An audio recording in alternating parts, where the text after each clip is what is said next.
Please be seated.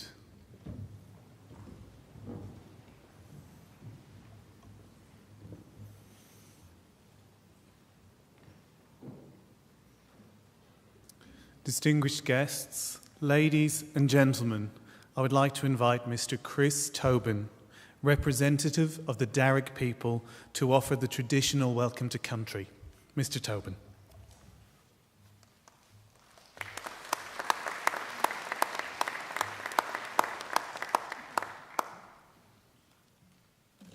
Thank you. Warame, Nalawa. And welcome to the lands of the Wallamedigal. I belong to one of the local Aboriginal families of the Darug people, the traditional custodians over this part of the country.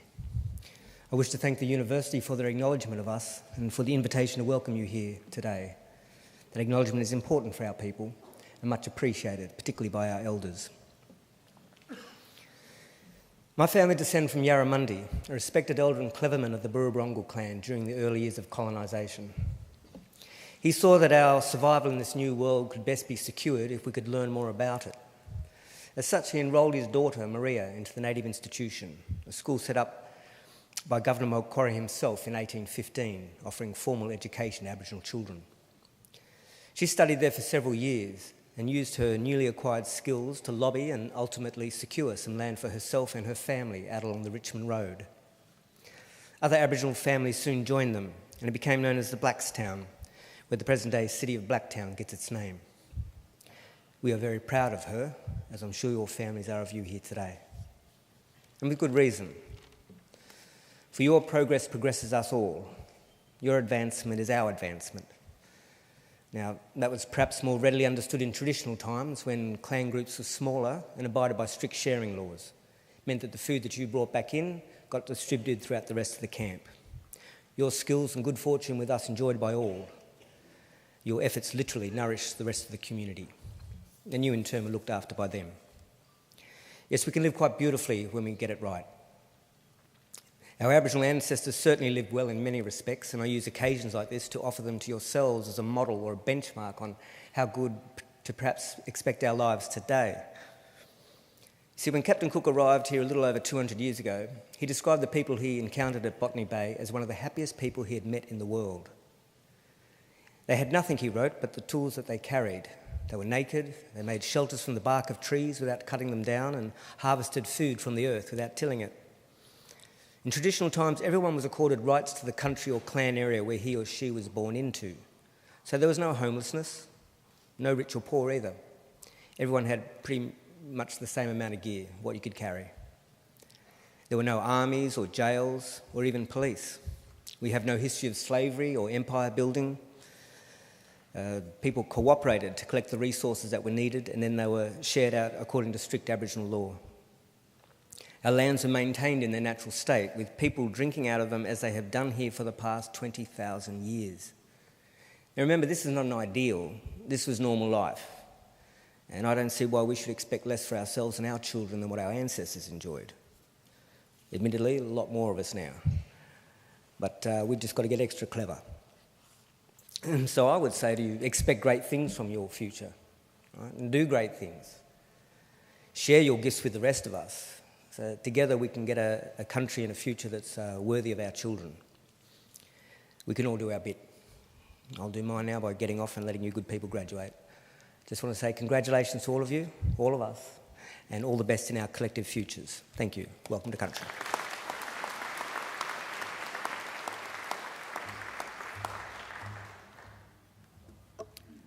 Ladies and gentlemen, I'm pleased to introduce the Chancellor of Macquarie University, the Honourable Michael Egan AO. Mr. Egan.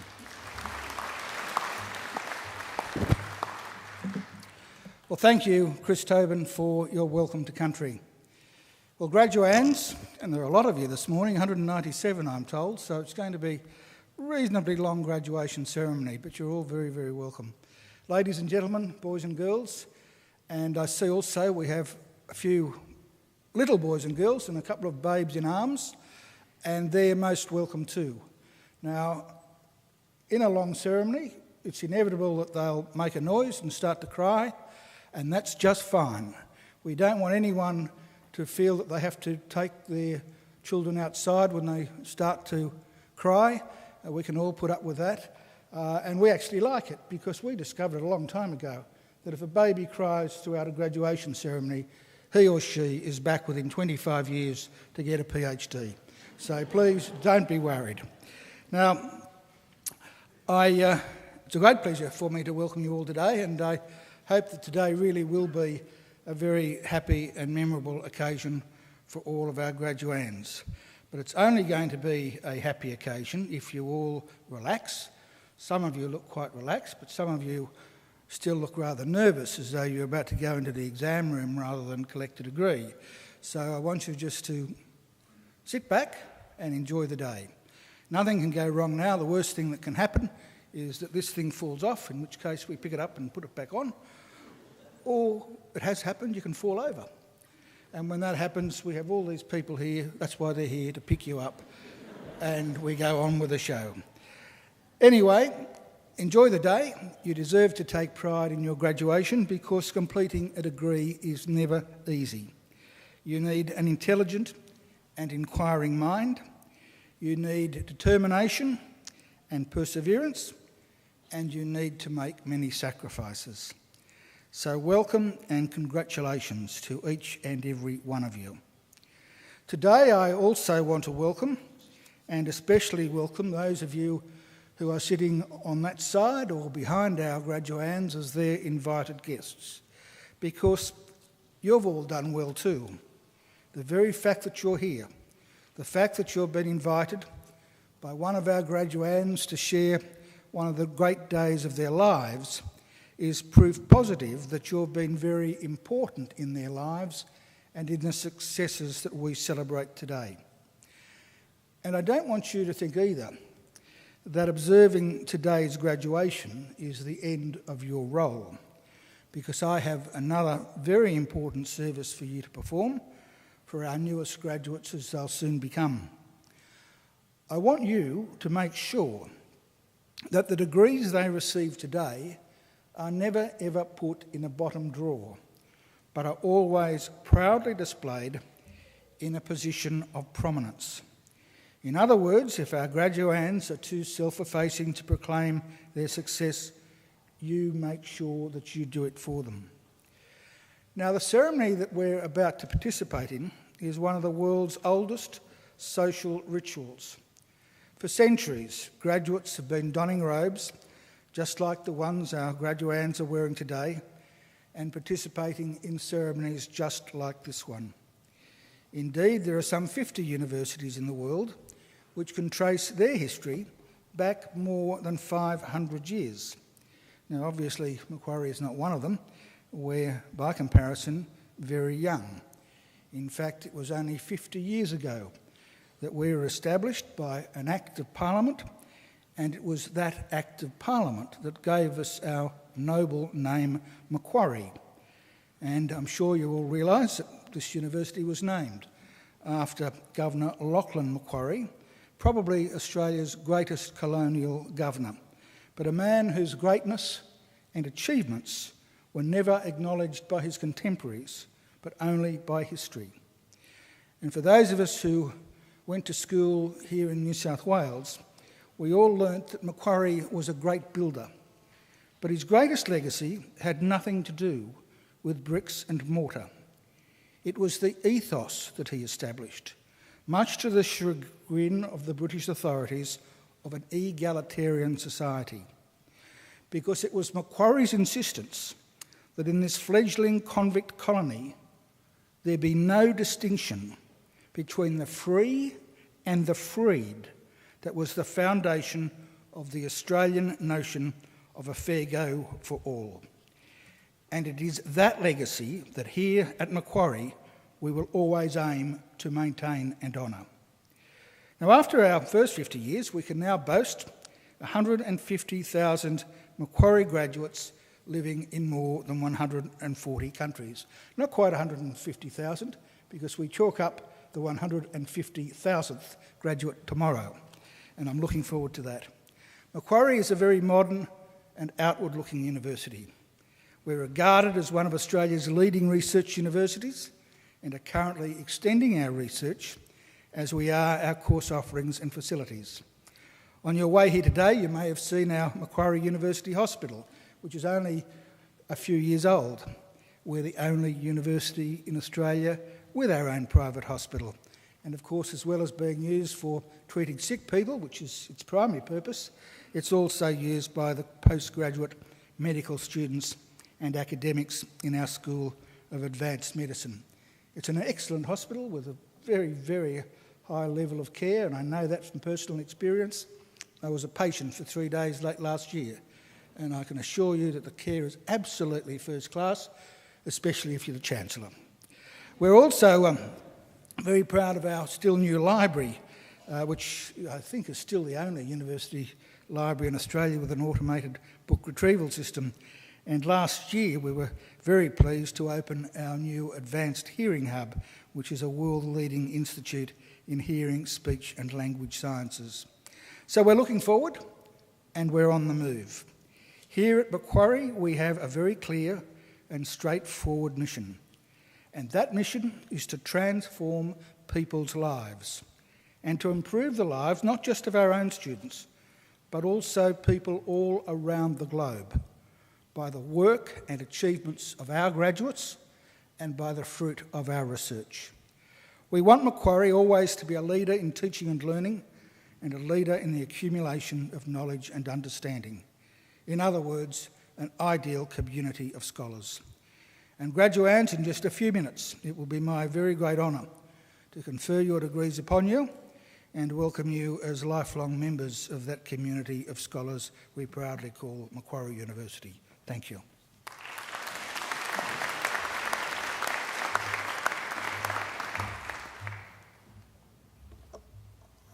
Chancellor, I call on Ms Michelle Wing Yang Leung, who is graduating today with an honours degree of Bachelor of Applied Finance, to speak on behalf of the graduating group. Michelle.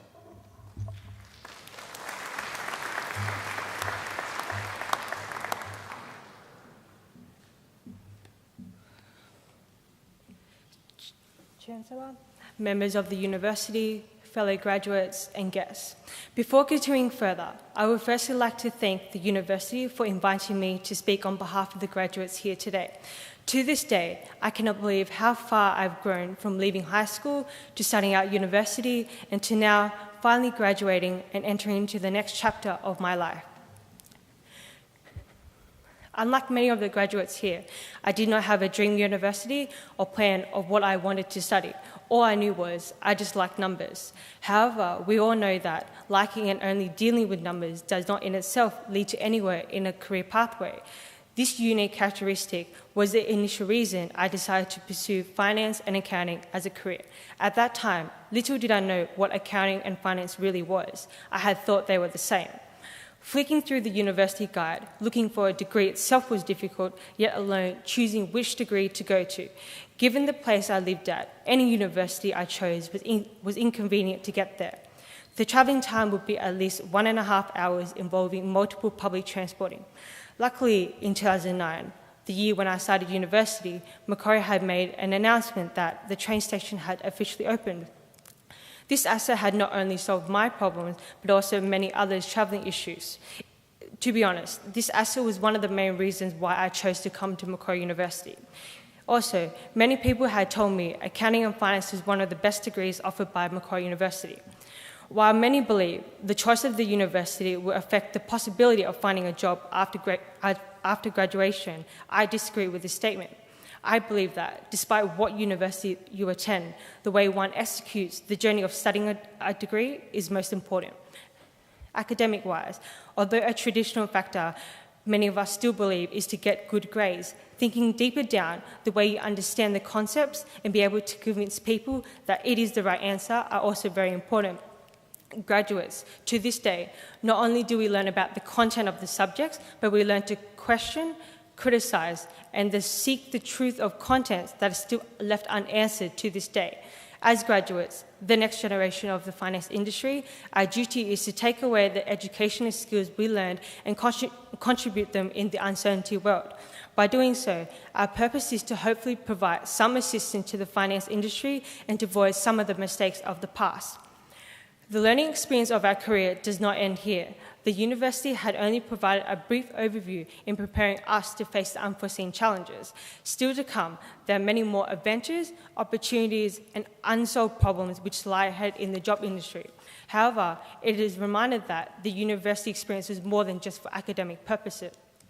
It has provided us an opportunity to meet people from different cultural backgrounds, an opportunity to share ambitions with others, and also an opportunity to meet people that also share the same goals and aspirations.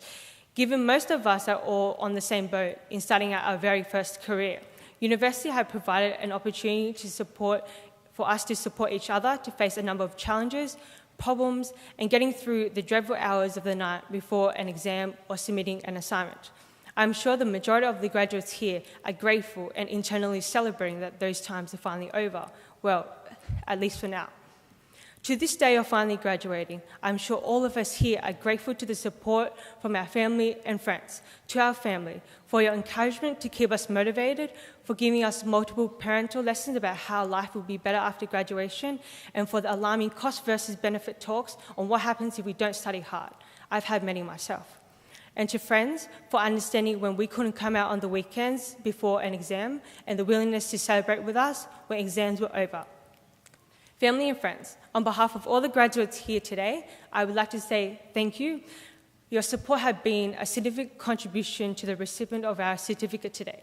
We couldn't have done it better without your support. I would also like to say thank you to the university and to our lecturers and tutors for sharing your professional knowledge, for your patience and the ability to make us believe. Further, I would personally like to thank my honours supervisor, Ekon Kalote, for his ongoing support and patience throughout my thesis progression. You had watched me from the very first days when I was a naive researcher and to now guided me through to a better understanding in research skills. You have made me realise that there are a lot more to finance textbooks and there are always room for criticising on every page. Finally, I'd like to take the chance to wish my fellow graduates the very best of luck to a successful career ahead. Each and every one of us here should be proud for what we have achieved now that we're about to enter into the next chapter of our life, whether it is to take on further studies, preparing to find a job, or even started working in a related field.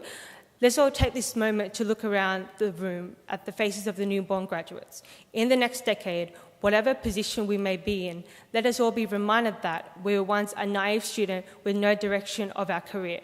And without the numerous support from our family, friends, fellow colleagues and professors to guide us through the difficult times, we would never have made it to where we are now or whatever we may be in the next decade. Thank you.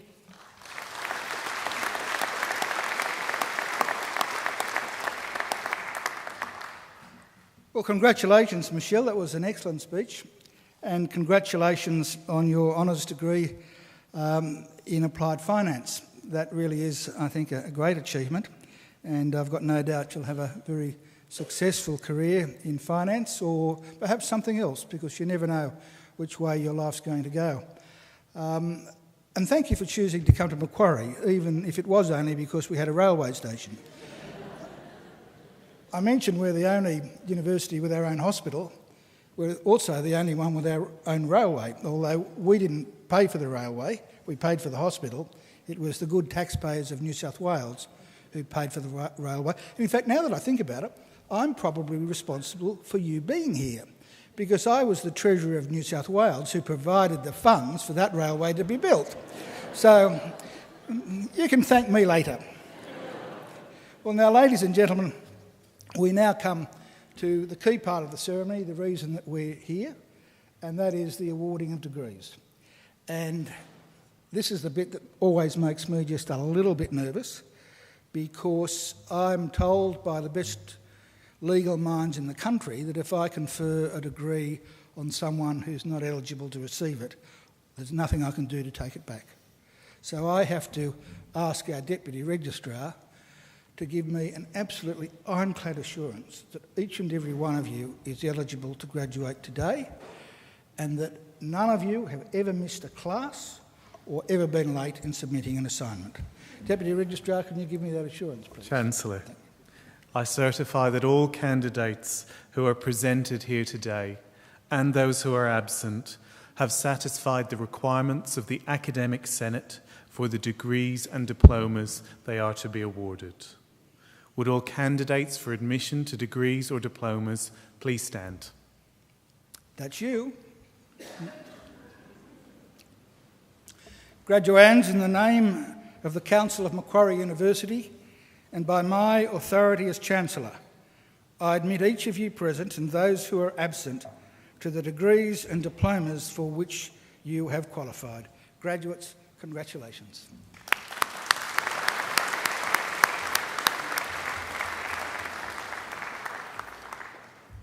Please be seated.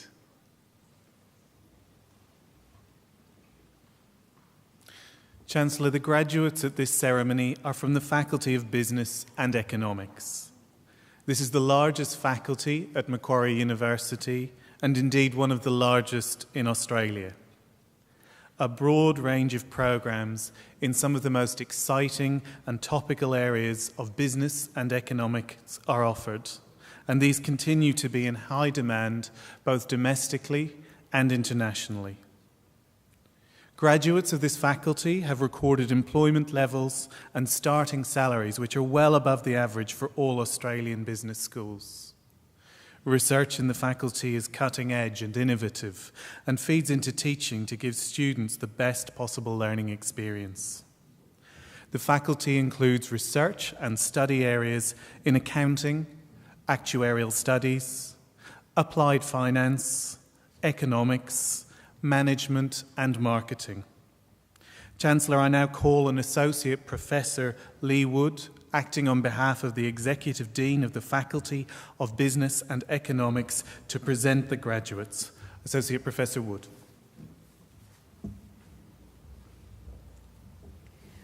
Chancellor, I present to you the graduates from the Faculty of Business and Economics whom you have admitted to degrees.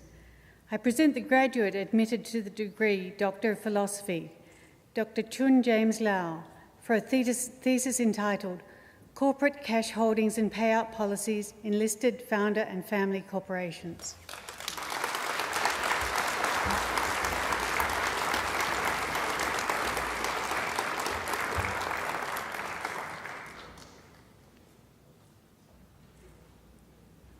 I present graduates admitted to the degree of Master of Accounting Professional with the Master of Commerce.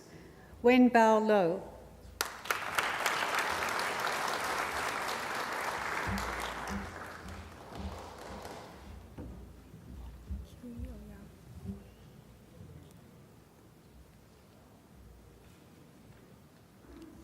Chu Yi Uyang.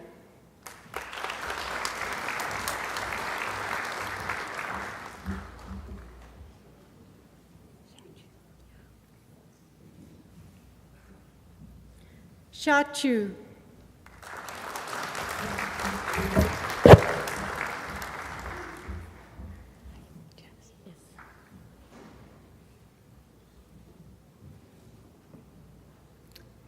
Janice Atma Dibrata.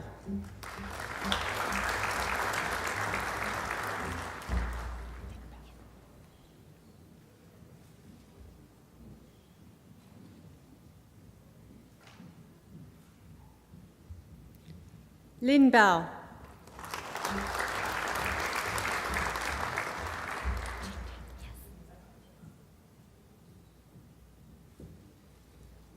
Chen Chen.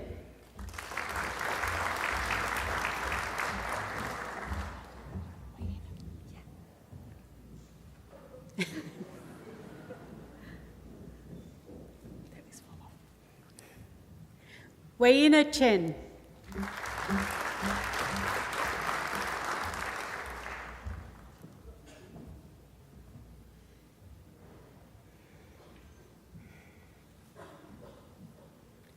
Chen Chung.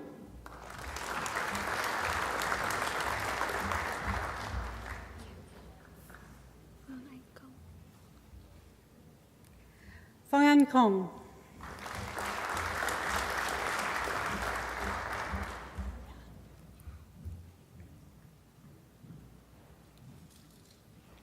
Yan Sui.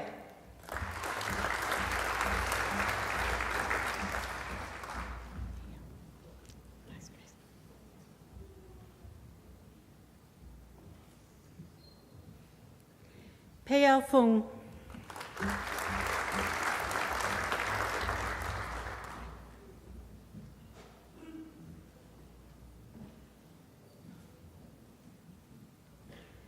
Chao Fu.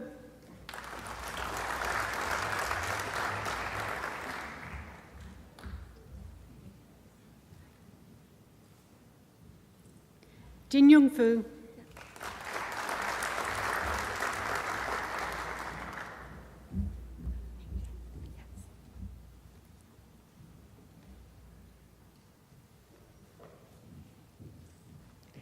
Meng Sha Gui.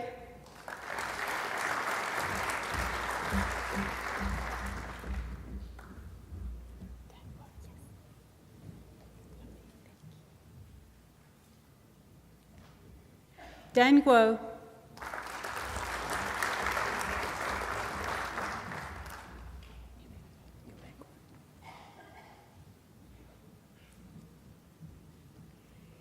Nu Ben Guo.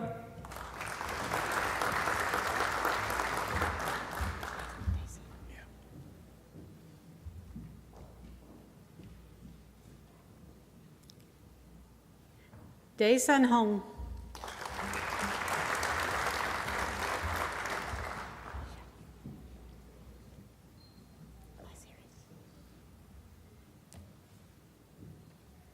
Xiao Jie Hu.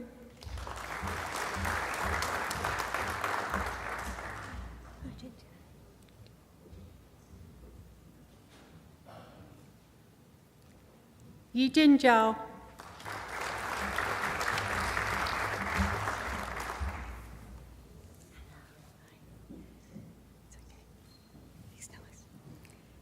Kieran Lee.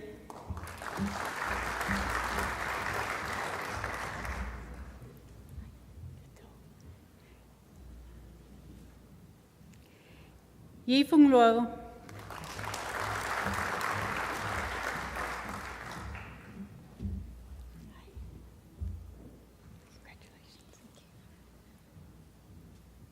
Chi Ma.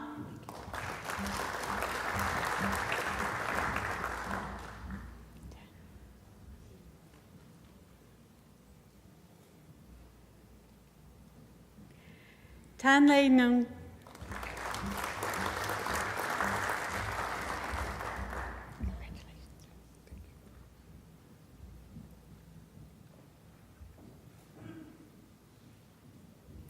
Bo Chi.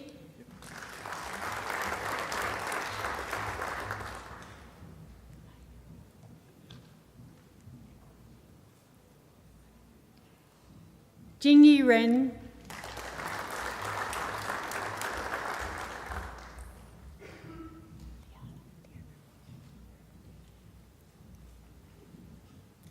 Liana Silvitri.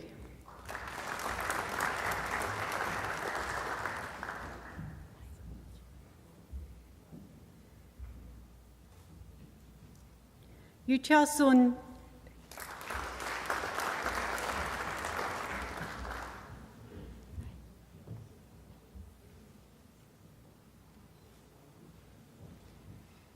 Lung Tsi.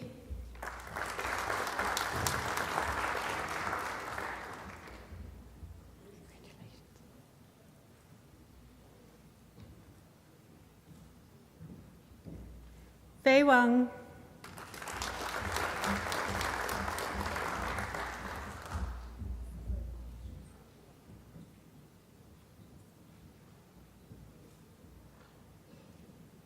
Ji Wang.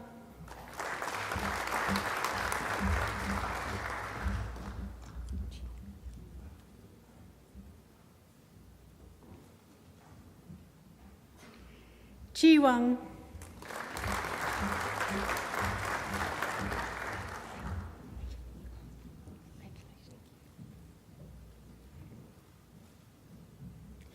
Chin Yi Wong.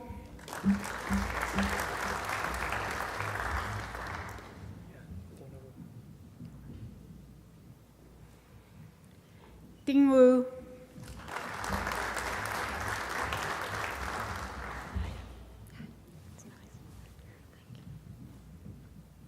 Jun Ting Wu.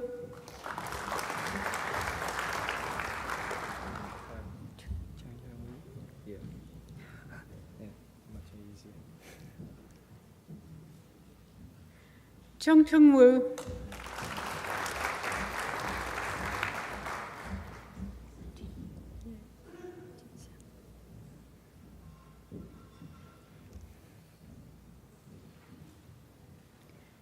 Jin Xiang.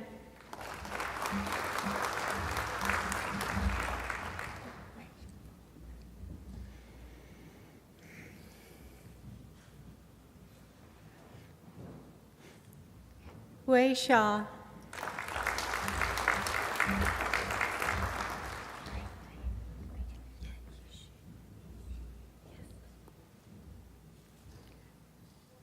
Yang Jishu.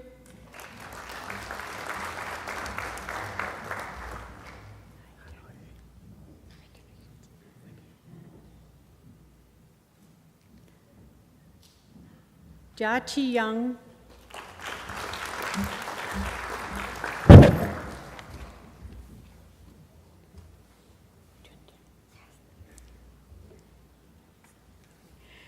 Jun Zhang.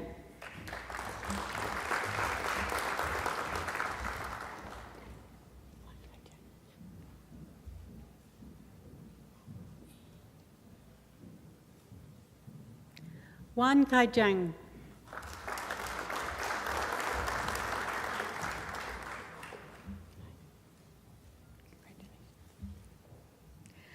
Mohammed Muqtasid Alam.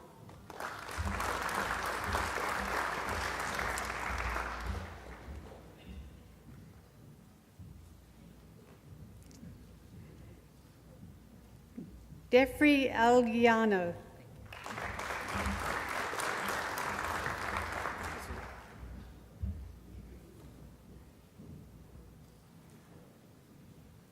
James William Bryson.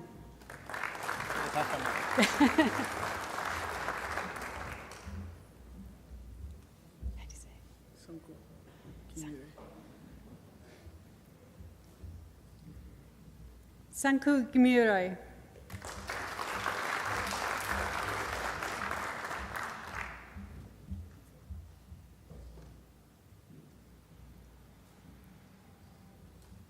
Sujata Giri.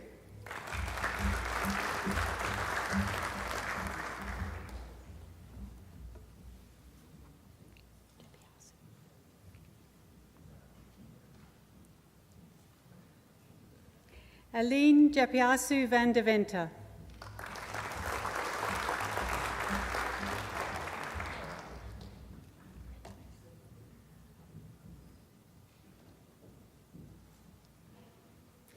Kaho Lee.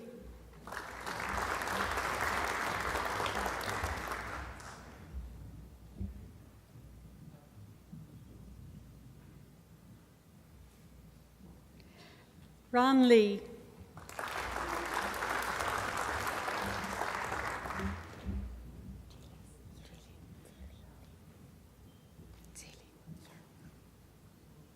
Zilin Lian.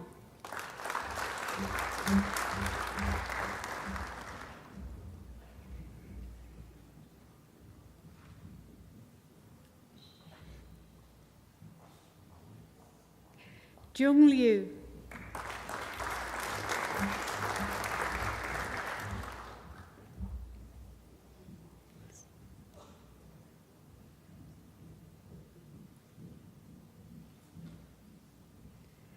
Mujadi Lukito Madileo.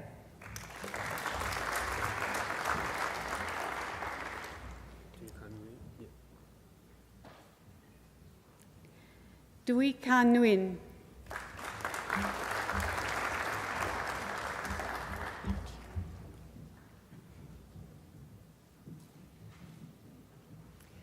Yong Chi Pan.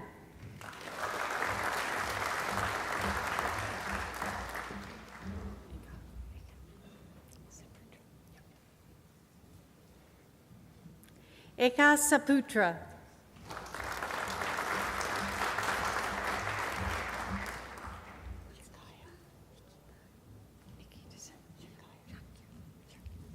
Nikita Shakya.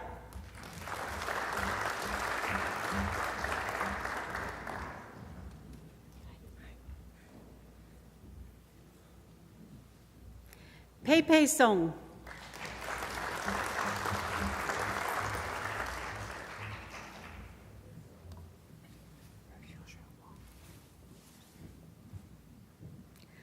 Roshuan Wong.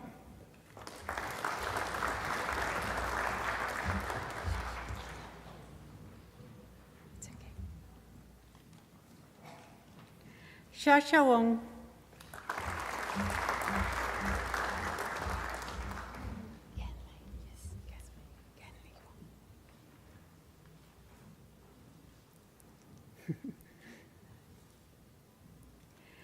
Yanli Wong.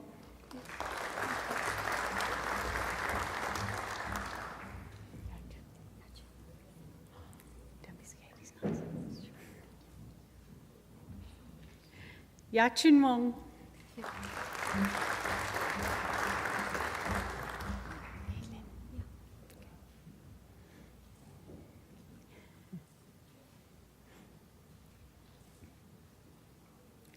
Yilin Wong.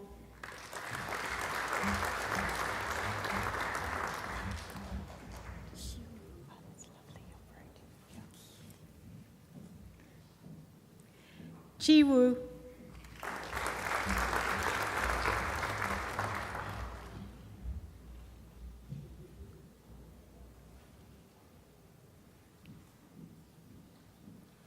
Min Yang.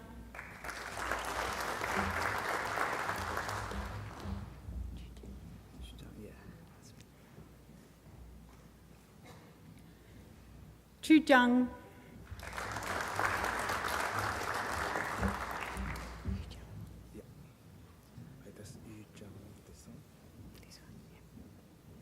Yu Zhang.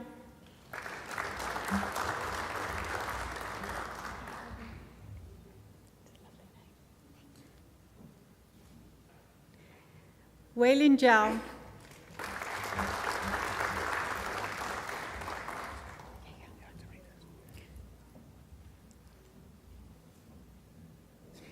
I present graduates admitted to the degree of Master of Commerce. Yang Fung.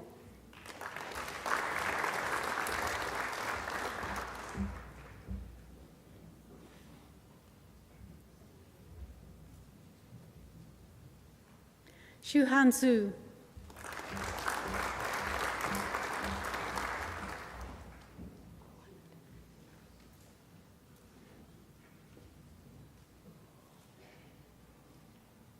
Bawana Thakur.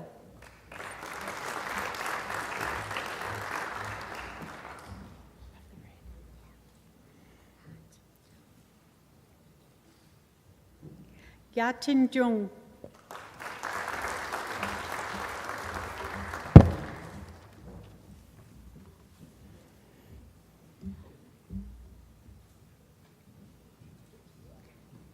I present the graduate admitted to the degree of Master of International Business, Stephanie Christina Maria Bashinga.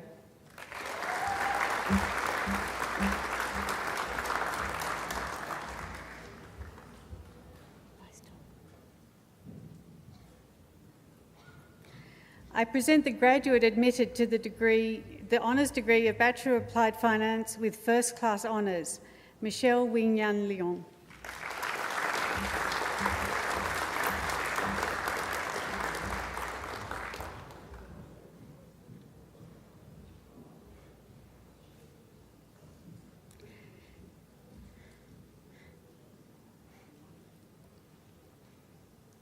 I present the graduate admitted to the honours degree of Bachelor of Applied Finance, Jiao Ming Li.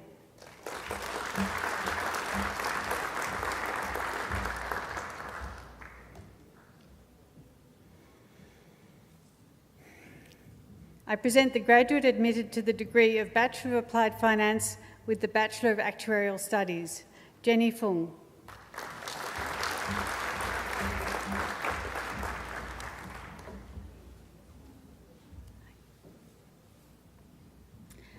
I present graduates admitted to the degree of Bachelor of Applied Finance with the Bachelor of Commerce Professional Accounting, Min Suk Bung.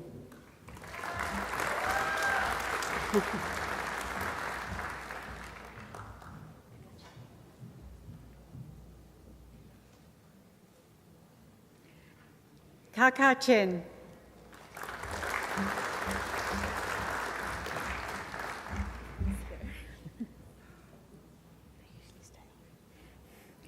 Xinwei Chen.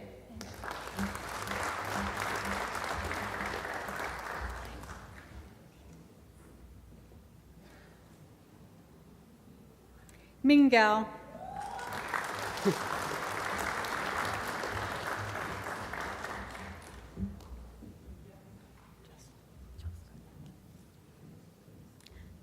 Jocelyn Grammel Deng.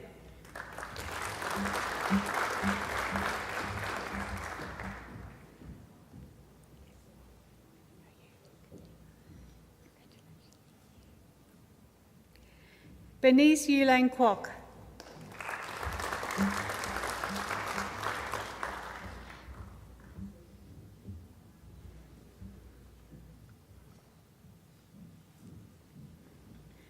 Jason Mengyu Lau.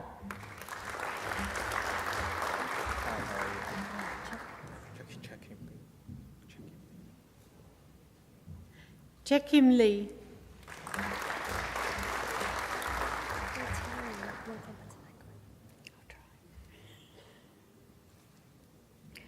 Ratinan Mongkong Patanakun.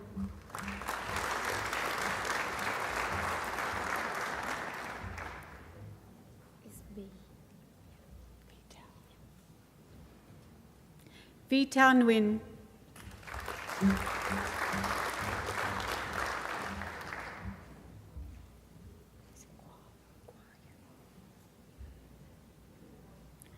Gerdashina Kwa.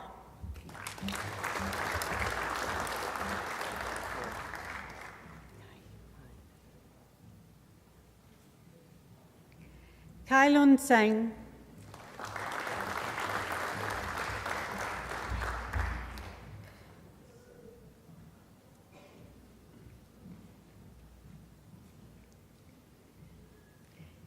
Ting Wei.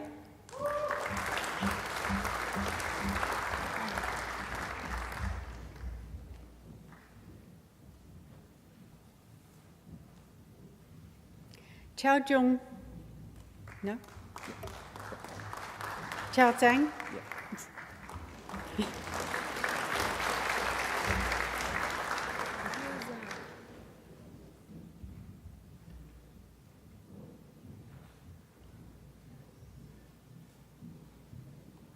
Yu Zhang.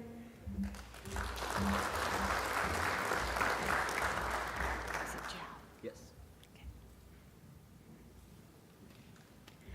Chen Zhao.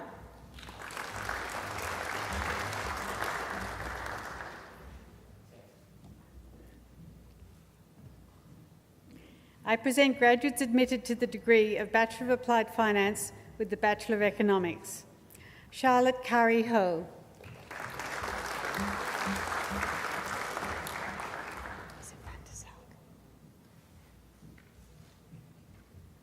Andrew Martin van der Sarg.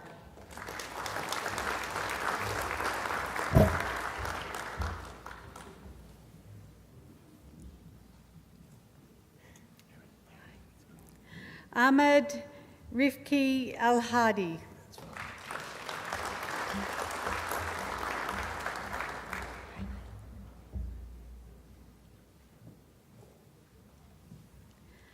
Longnu Tsai.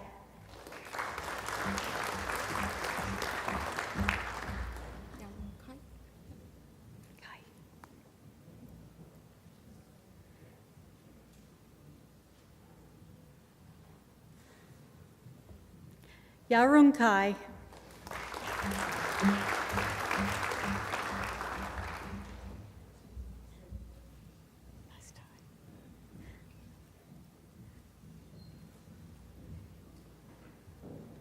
Li Ching Chen.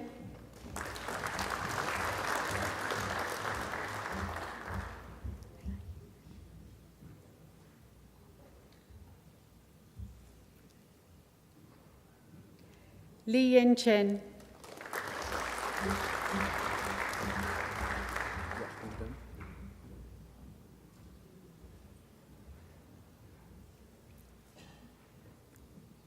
Bindung.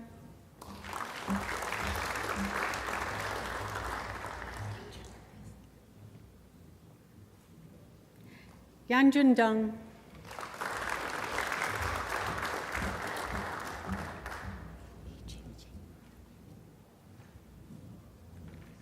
Yiqingdung.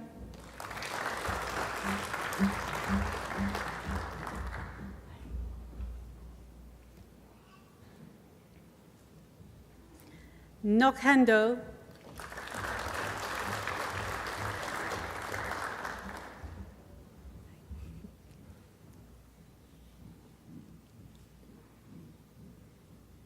Tui Chandran.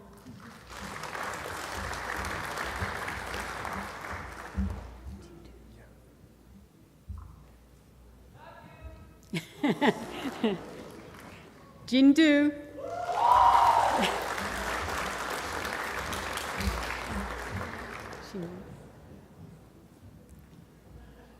Shinyidu.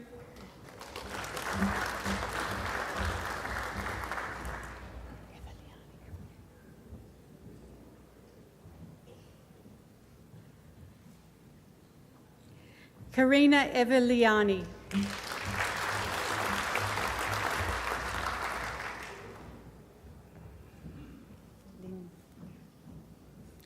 Lin Fung.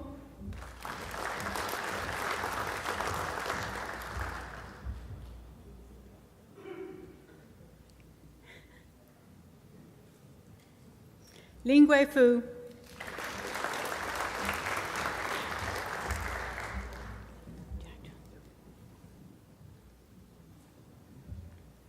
Jia Jun Hong.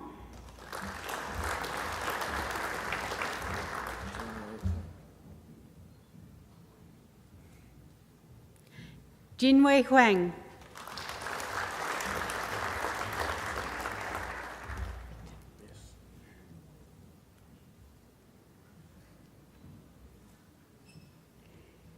Victor Chiong Wei Jen.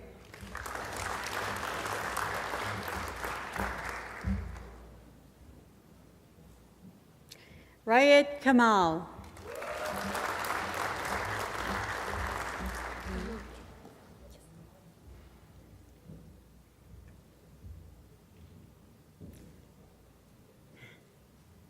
Wingen Kan.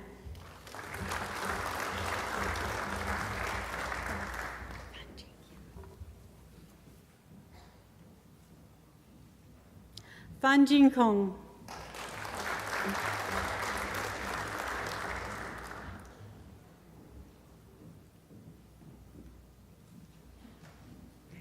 Cao Wing Law.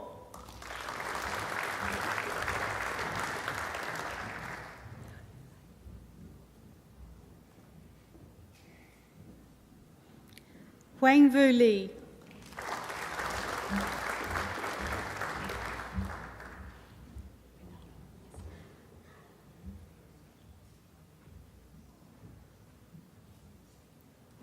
Finola Leonardi.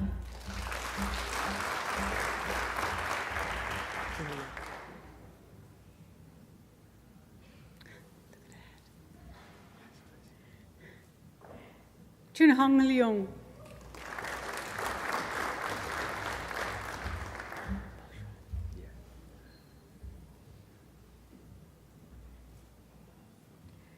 Bo Xuan Li.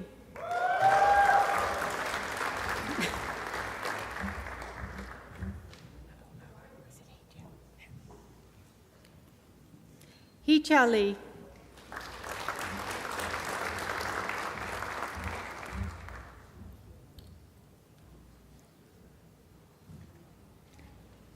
Hong Lin Li.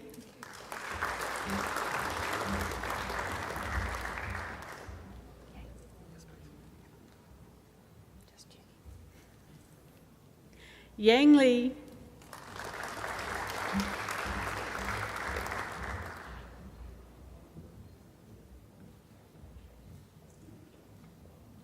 Yiling Li.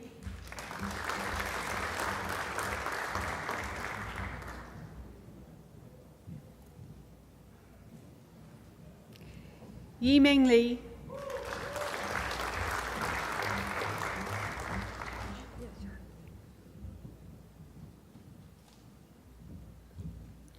Jiao Yi Li,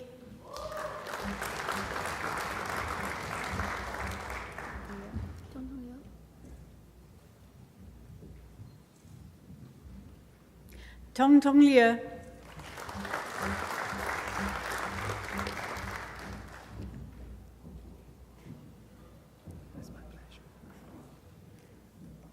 Jin Yu Liu,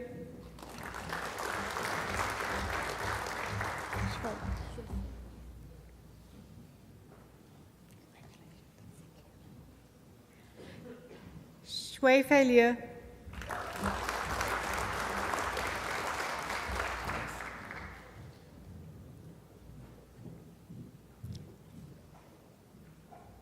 Yan Hua Joshua Louis,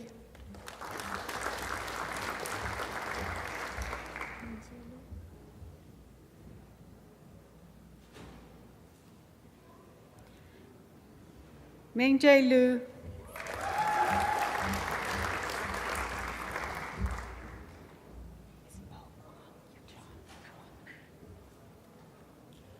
Bao Quan Ma,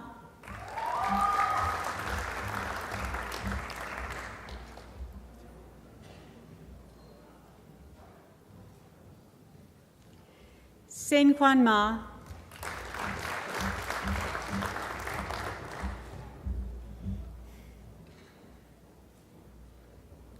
Chao Meng,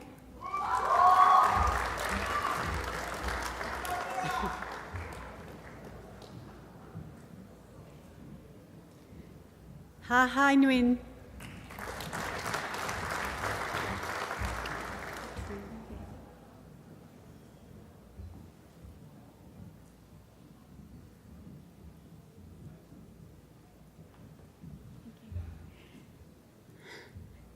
Thuy Dong Nguyen,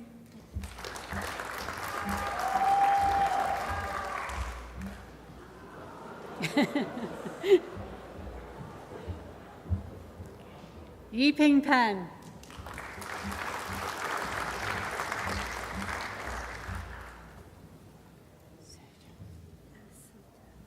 Serja Pu,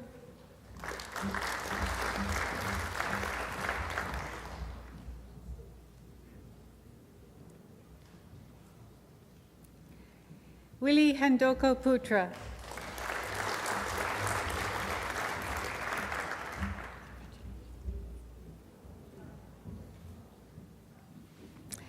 Emma Rain, who has been awarded the Vice-Chancellor's Commendation for Academic Excellence.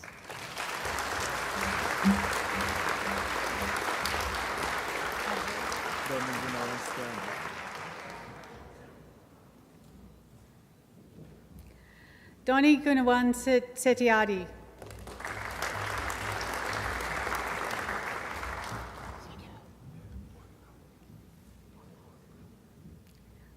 Wang Ha-shi,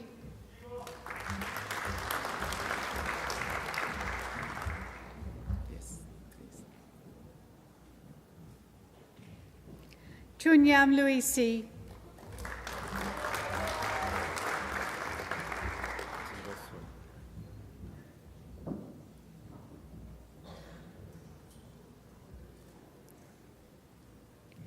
Jingo Song,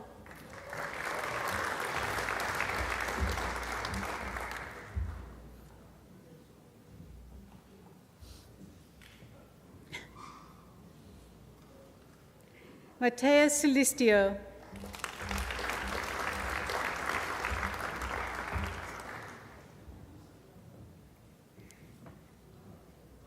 Wei Sun,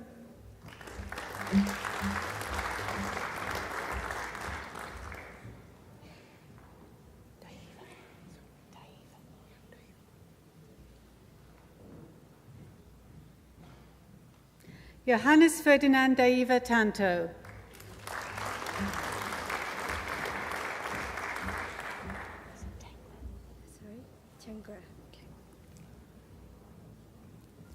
Christabel Vanessa Changra,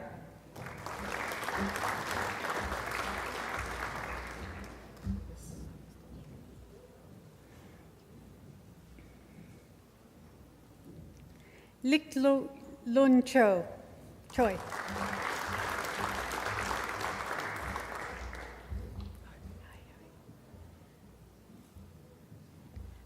Jai Hao Wang.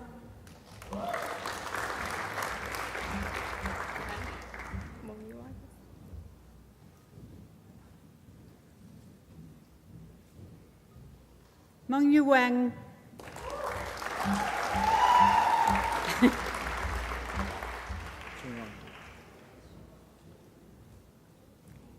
Chin Wang.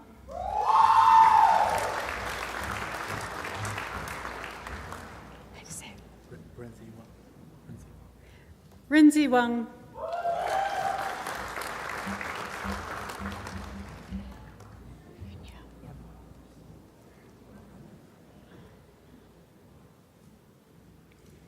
Yun Yao Wang.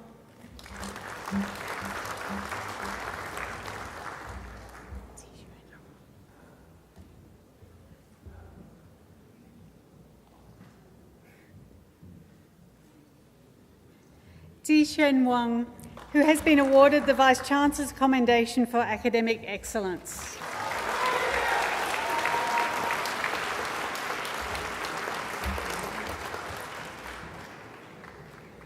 Yang Wen.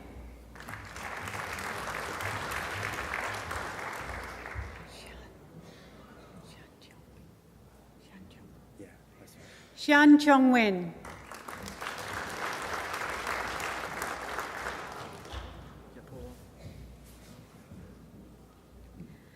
Po Wong.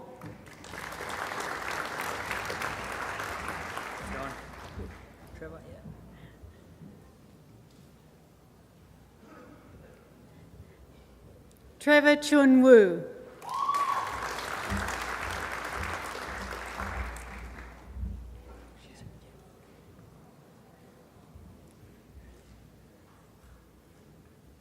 Jen Fung Che.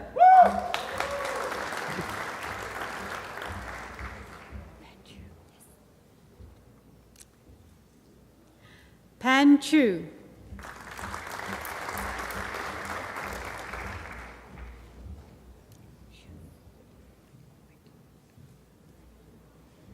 Wen Jingshu. Hi.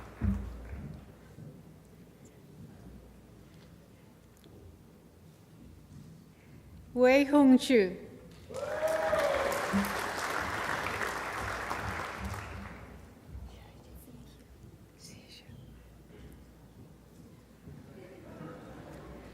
Xie Shui.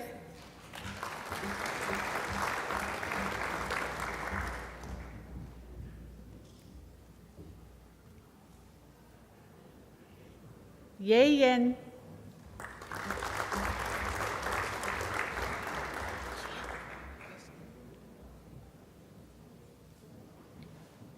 Qian Yang.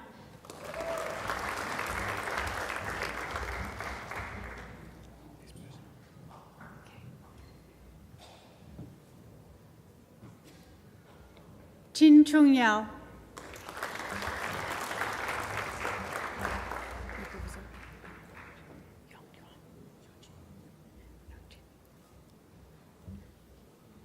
Yong Chen Ye.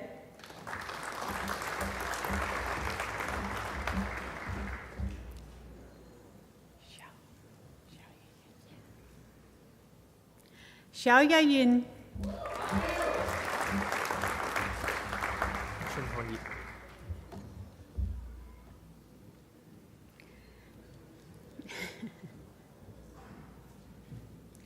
Chun Hong Yip.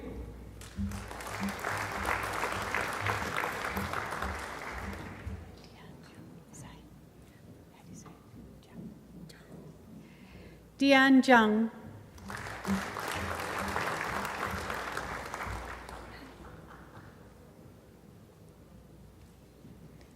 He Zhang.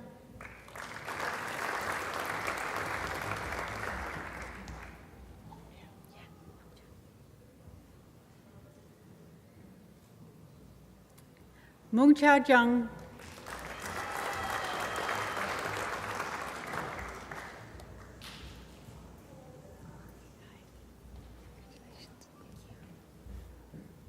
Ning Ning Jung.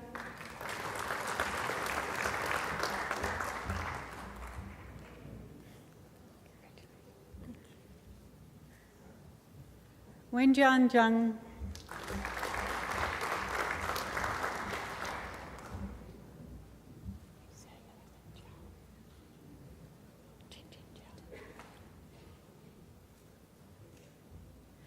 Chen Chen Jiao.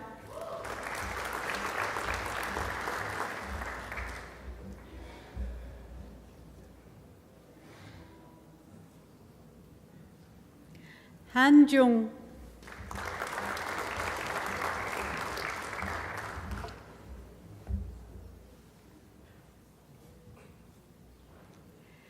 Kai Xuan Jung.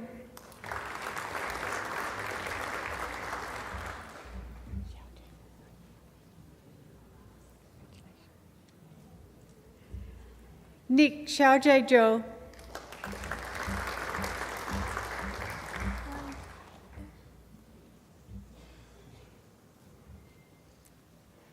Wei Zhou.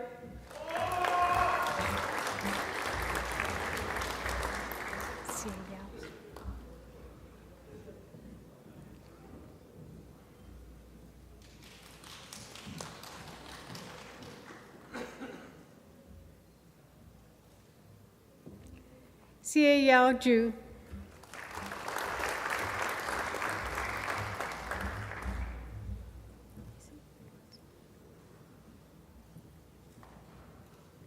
Xingyu Zhu.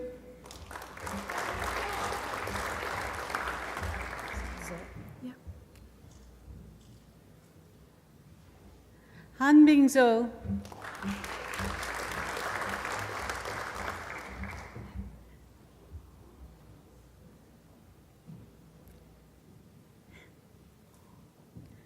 I present graduates admitted to the degree of Bachelor of Arts. Marcus Ho.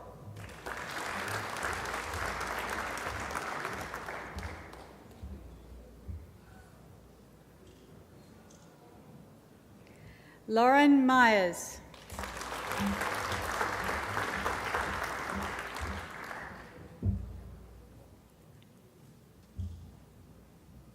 I present graduates admitted to the degree of Bachelor of Commerce. Yanjung Ai.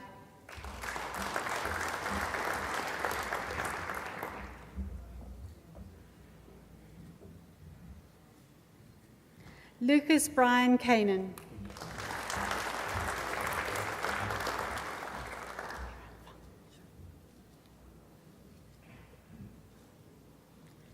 Wei Run Feng.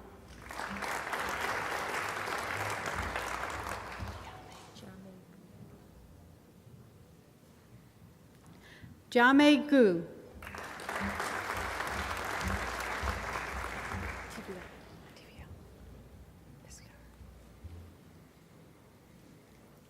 Tivia Pescaran.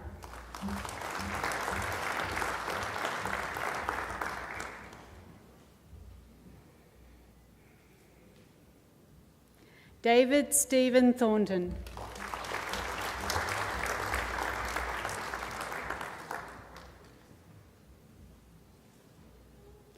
Yi Jae Wu.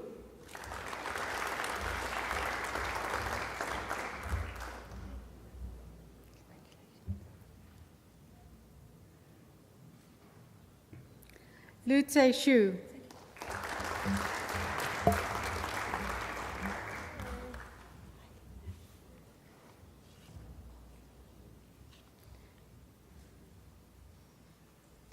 I present graduates admitted to the degree of Bachelor of Commerce, Professional Accounting. Lan Bik Thi Nguyen.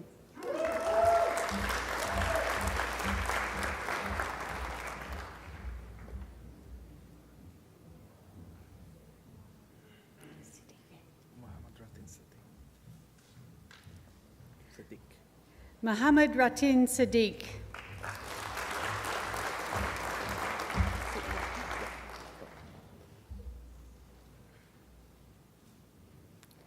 Yoppie Vinson.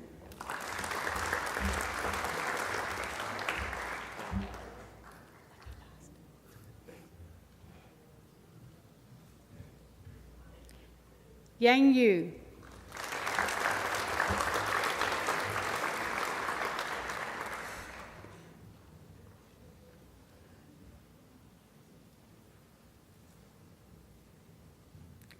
Chancellor, that completes this afternoon's presentation of the graduates from the Faculty of Business and Economics.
Well, now that wasn't too bad, was it?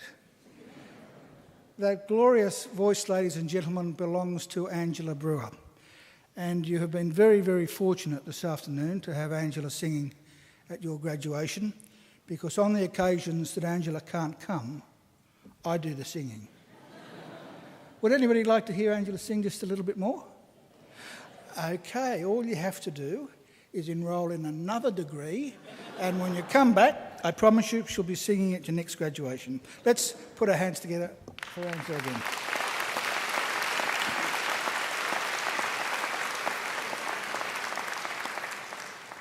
And also our great musicians over there. We've got our organist, Dr. James Forsyth.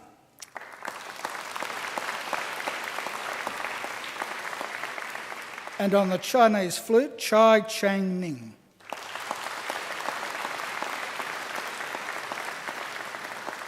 And sitting on both sides of the auditorium, we have some of our alumni volunteers who come along to nearly all of our graduation ceremonies to make sure that everything goes smoothly on this very important day for you. So I think they deserve a round of applause too.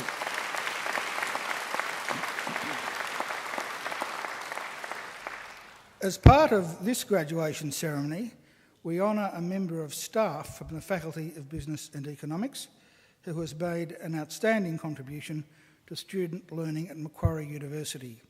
I now call upon the Vice-Chancellor of Macquarie University, Professor Bruce Doughton, to read the citation. Professor Doughton.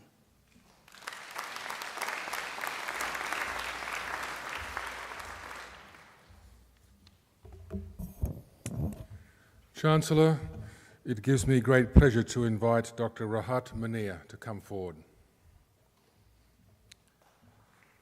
Dr. Rahat Munir is a 2013 winner of the Vice-Chancellor's Award for Programs that Enhance Learning.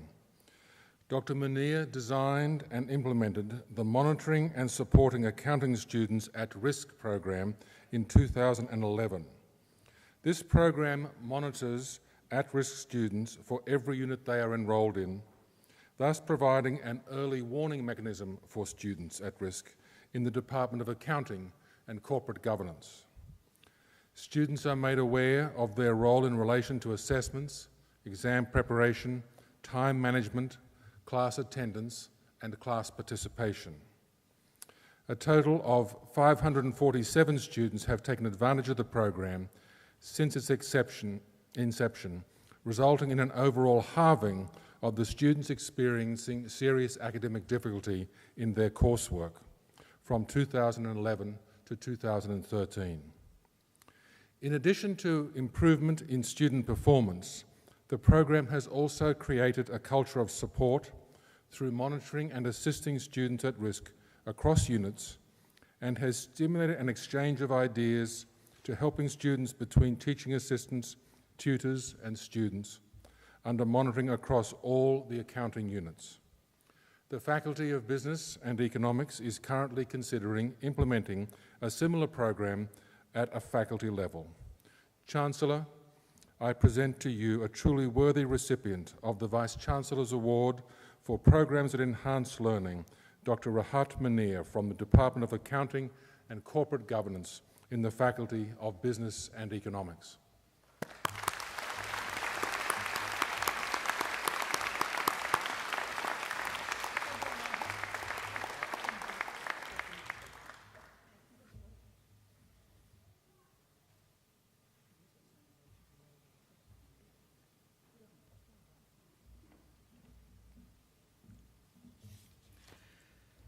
Well, ladies and gentlemen, you'll see in your program that our occasional speaker today was to be Dr. Catriona Wallace, but unfortunately, due to an accident with a family member, Catriona is unable to be with us. So today, to give the occasional address, we've got none other than the Vice-Chancellor of Macquarie University, Professor Bruce Doughton. Please welcome Bruce Doughton.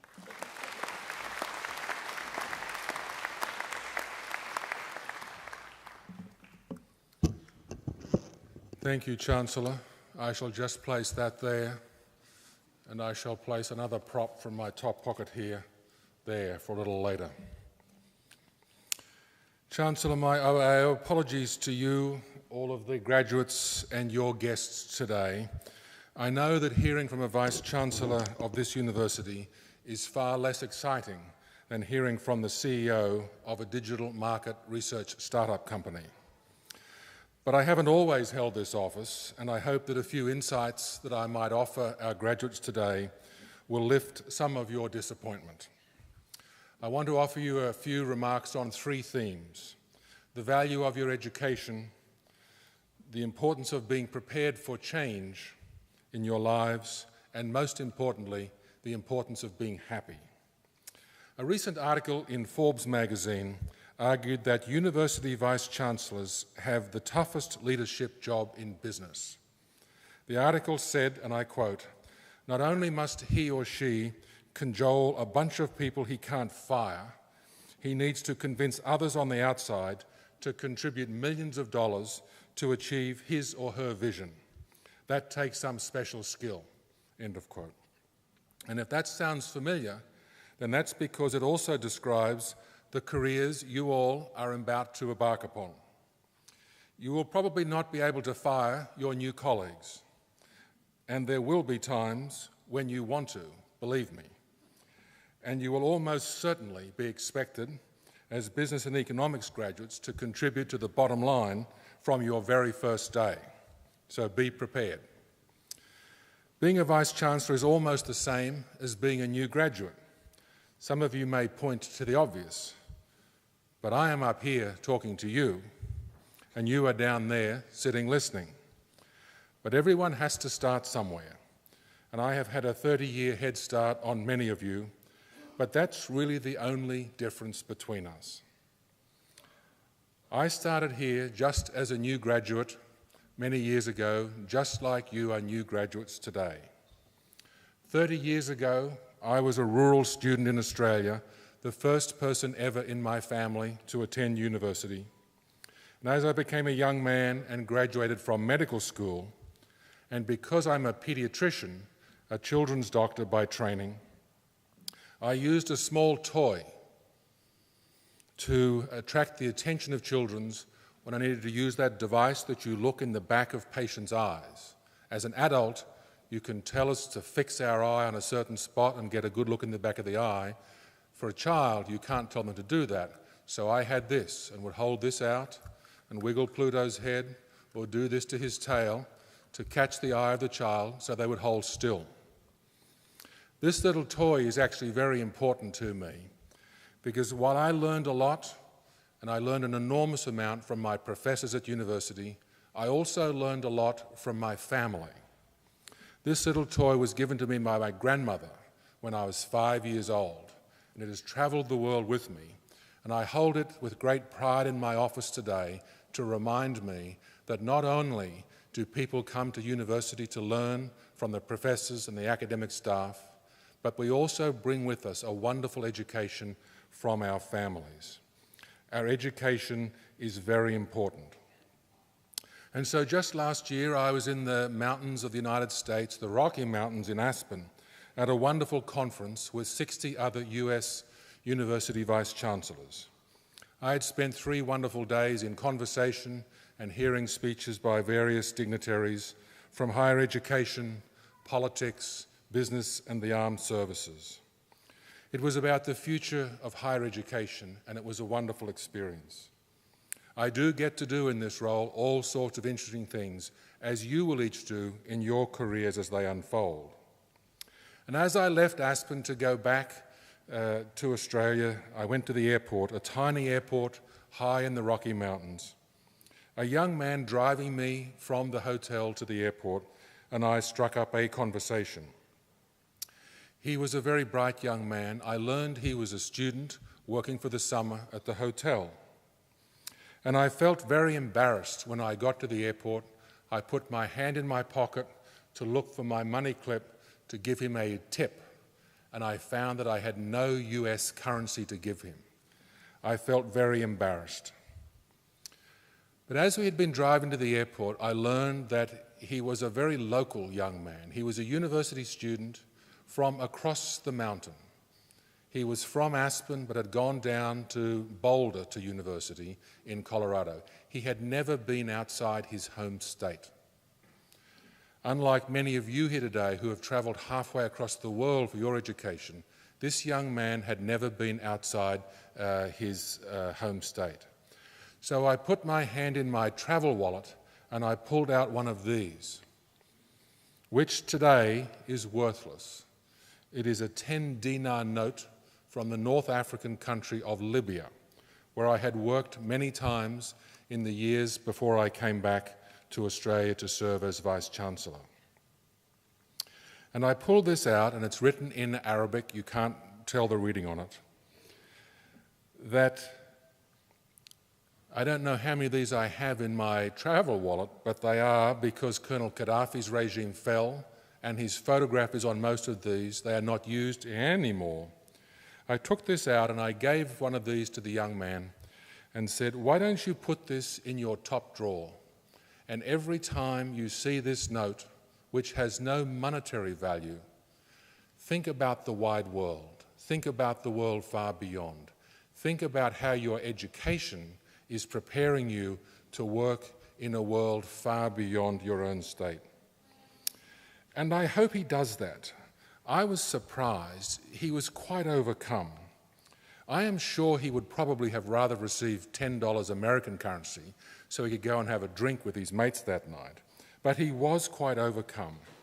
And it resonated very deeply with me, that memory of that young man, because it reminded me that I would not be where I am today, having had the extraordinary privilege of working all over the world, of caring for sick children as a paediatrician in academic health centres, of being able to play a small role in helping to shape and craft the organisations of which I have been a part over many years. If it was not for that step from rural high school in Australia to going to university to get an education.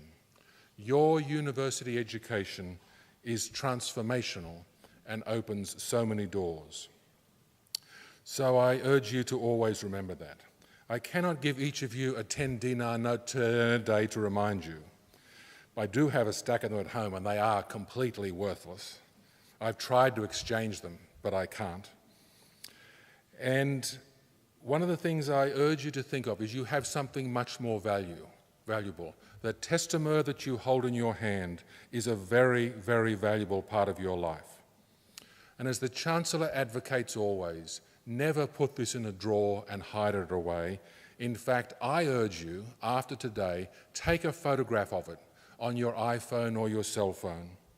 And as you scroll through your camera pictures over the weeks, months, years, and you see the photograph of your Macquarie University degree, always remember where your university education has taken you, however far you travel in the world.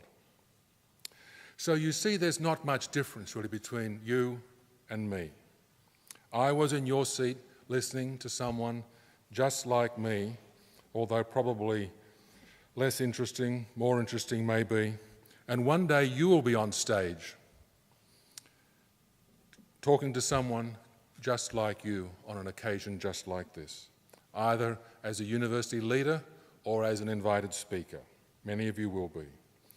I have had 30 years of experience here in Australia, in the United States, where I've worked extensively, and indeed all over the world, in academia, in healthcare systems, in private enterprise, and running my own consultancy as well. And that has brought me to the realization that we are not who we are because of where we are. We are where we are because of who we are.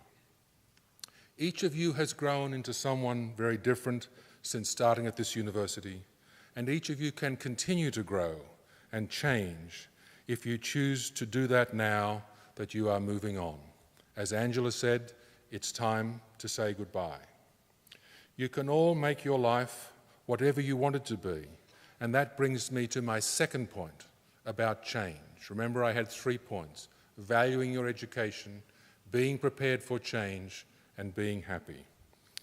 I am reminded of the story recounted on an actual radio conversation released by the Chief of Naval Operations in the United States of America East Coast Command, off the coast of Maine, that rocky state to the northeast of the United States, on October the 1st in 1995. The first voice came over the radio: please divert your course 15 degrees to the north to avoid a collision. The response, second voice: I recommend you divert your course 15 degrees to south to avoid collision. Back to the first voice: this is the captain of a US naval ship. I say again, divert your course. The response: no, I say again, You must divert your course now. The first voice comes back. This is the commanding officer of an aircraft carrier of the United States Navy. We are a large warship of the Navy. Divert your course immediately. The response comes back. This is a lighthouse. Your call. So I urge you to always be prepared for change, because sometimes you do have to change course unexpectedly. And now to my final words of advice about happiness. As I look out across my own profession and many other professions, I see a lot of people who just don't look happy, and that bothers me. We owe it to ourselves and those around us to at least try to be happy. I am very happy in what I do as Vice-Chancellor of this university. This is a wonderful university. It is a privilege to lead this university community. I have wonderful colleagues, some of whom are here today. I have an excellent governing council that is very dedicated to the purpose of the university, and I enjoy working with them very much. The Chancellor and I believe, have an understanding between us which works very well. Rather than having pages or volumes of key performance indicators, the Chancellor and I have agreed that if I do my job and the Council is happy, there's that word again, happy, I shall be here at the end of the year. If I don't, and they're not happy, I won't be here. It works for the Chancellor, I think. It works for me. We're both happy. So I urge you to think always about trying to be happy. Sometimes you have to pause and work on being happy. Some of the best written words that I have read about the notion of sometimes the need to stop whatever you're doing and think about being happy actually come from one of our Chancellor's predecessors, the Honourable Justice Michael Kirby, who was a prior Chancellor of Macquarie University, a distinguished Australian now in his 70s who served on the High Court of Australia. In his biography, released quite recently, Justice Kirby, when writing about the advice that he gets from his partner, that he should start winding down, that he should act his age, stop working. When Mr. Kirby reminded Johan, his partner, how easily bored he gets, the advice he got back was, well, maybe you should take a course on smelling the roses. Justice Kirby's final paragraph in his book, I think, is a wonderful statement about how sometimes we have to stop and enjoy life and be happy, or it may pass us by. He writes, "If only I could go back to the botany lawn and look again at the old man of 30 enjoying the sunshine. If only I could film that extraordinary moment when two young men walked past the El Alamein fountain in King's Cross and, finding no shop open, repaired to an apartment in Kirribilli, never to be parted. If only AIDS had not come along with its burdens and fearful challenges as such a terrifying ordeal for so many precious friends.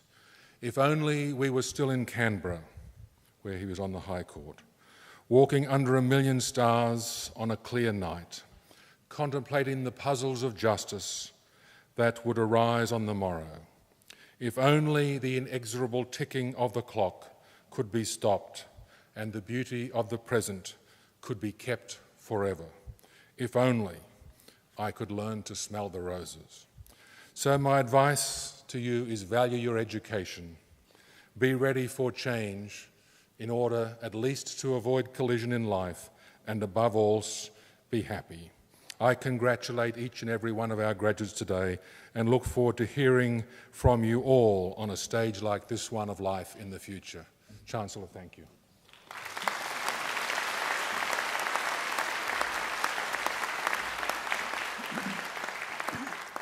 Well, thank you, Vice-Chancellor, for filling in at the last moment. And you performed so superbly that I think we'll get you back again.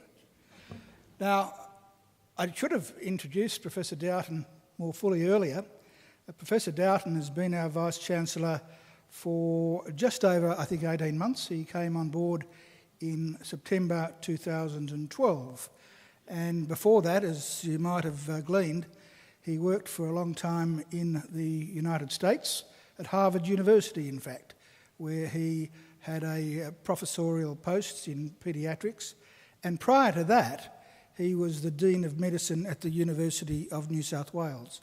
So we were certainly very lucky to attract him to Macquarie University. And you can see, I think, from his speech today that we got top value when we got him. And he made three very, very good points, and I'd particularly emphasise the third one. Now, occasionally, you can't find the roses to smell, but that shouldn't stop you being happy. I can remember a teacher many, many years ago said, "Boys, if you're feeling unhappy and you don't want to be," he said, "just smile." And it's amazing how your mood changes if you smile. Well, now, ladies and gentlemen, I think we should give Professor Doughton another round of applause.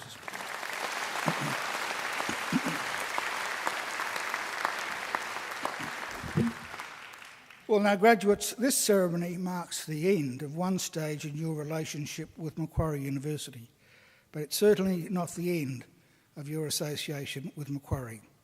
From today on, for the rest of your lives, you're part of the bigger Macquarie family, which is our alumni, and part of the network of 150,000 Macquarie alumni now spanning the globe. We'll keep in touch with you through our alumni program, which is focused on lifelong learning, lifelong support and lifelong connections. Our commitment to you is to help you keep in touch and engaged with Macquarie throughout your life.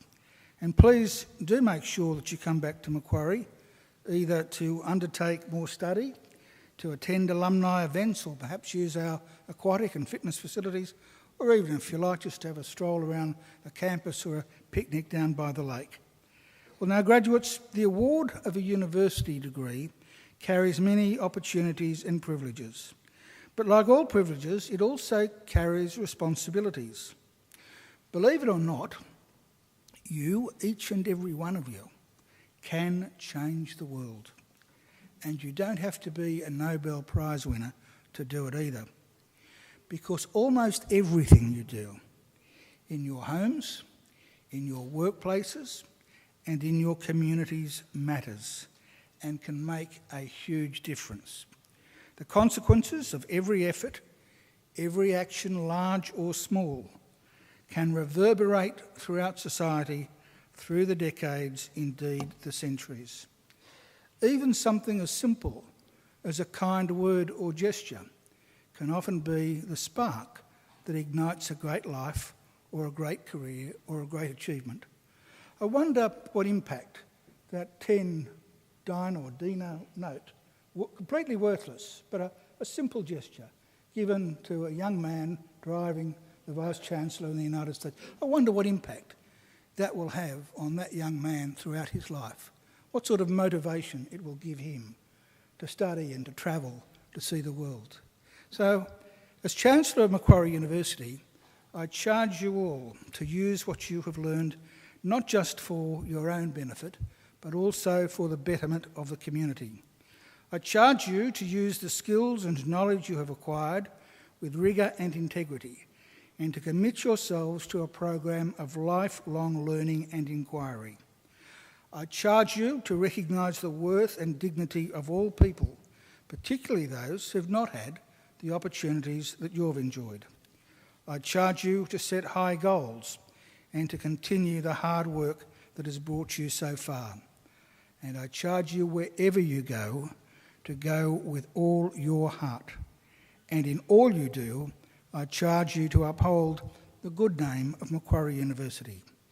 Now, graduates, I hope you'll also always remember the people who have helped you along the way, many of whom, of course, are here with you today. So, to acknowledge their contribution and thank them for it, I'm now going to ask all of you graduates to please now stand. And put your degrees on the seats behind you so that your hands are free. And now I'd like you to turn around to face your families and friends. And now I invite you to give them a mighty round of applause.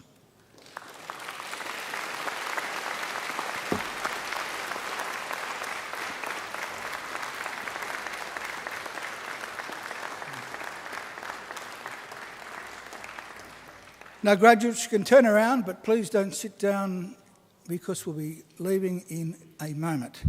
Now, you might pick up your degrees just so that no one leaves them behind. That wouldn't be good. And up here on the dais are also some people who have helped you along the way at Macquarie. They're the representatives of our academic community, and I think they deserve a great round of applause as well.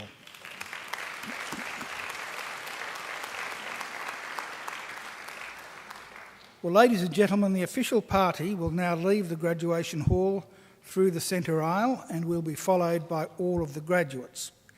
I would invite you all to now please stand and remain standing until the last of the graduates have processed out. And by the way, when they've left, you can join the procession too, and we'll go all the way down to the marquee overlooking the lake for some light refreshments. Well, graduates, I wish you the very best for the future. And in the words of the old Irish blessing, may the road rise up to meet you. May the wind always be at your back. May the sun shine warm upon your face and rains fall soft upon your fields. And until we meet again, may God hold you in the palm of his hand. Graduates, good luck.